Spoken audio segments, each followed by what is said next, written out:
আজকের নাস্তায় আমি সন্ধ্যাবেলা করেছিলাম পেঁয়াজু, কারণ আমার রোজার ফিলটা খুব হচ্ছিল কেন জানি না। রোজার সময় যে আমরা পেঁয়াজু, তারপর ছোলা, বেগুনি টেগুনি দিয়ে মুড়ি মাখা খেতাম, এটা খেতে খুব ইচ্ছে করছিল।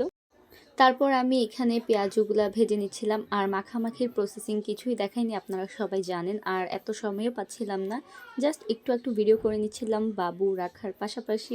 এখানে আমি পেঁয়াজগুলা খুব ভালোভাবে ভেজে নিচ্ছিলাম, আর এত মজা হয়েছিল। আর এই ছোলাটা আমি বিকেলেই ভেজে রেখে দিয়েছিলাম, কারণ একসাথে এত কাজ করা সম্ভব হয় না। ছোলাটাও অসম্ভব টেস্ট হয়েছিল, কেন জানি না ইদানিং আমি যাই রান্না করছি অনেকটাই মজা হচ্ছে। না, আমার প্রশংসা আমি করছি না, আসলে এটা আমার আম্মুর কমেন্ট অ্যান্ড সবার কমেন্ট। এখানে আমার দুলা ভাই মুড়ি মাখাচ্ছিল, এই কালো কুচকুচে হাতটা আমার দুলা ভাইয়ের। সে খুব মজা করে মুড়ি মাখাতে পারে, সেটাতে আপনারা ফোকাস করেন, কালো হাতে ফোকাস করবেন না। কালো হলেও খুব ভালো তার মন। এখানে সে অনেক মজা করে মুড়িটা মাখাচ্ছিল, মুড়ি দিয়ে দিল, তারপর ছোলা, পেঁয়াজু।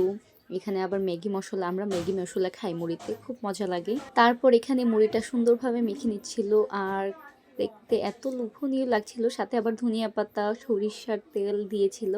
অনেক অনেক মজা লাগছিল সবাই মিলে খেতে। সন্ধ্যাবেলায় আমরা সবাই মিলে এভাবে মুড়ি মেখে প্রায় প্রায় খাই, আমাদের কাছে খুব ভালো লাগে। আর লুকটা দেখেন, এত ভালো লাগছিল, আমার তো দেখেই মজা লাগছিল, আর খেতে অসম্ভব টেস্ট।